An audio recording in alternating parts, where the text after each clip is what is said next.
I'm kind of at that point where there's not much I can do to it. My car doesn't have a very large aftermarket market for it at all.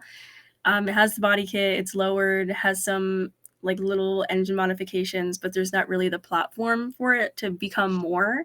I would say the only thing I really can improve on it is just kind of making it look physically nicer, fixing up some of the paint imperfections, new emblems, kind of getting the interior up to snuff because I just started to tear it down and redo it again because I didn't like it.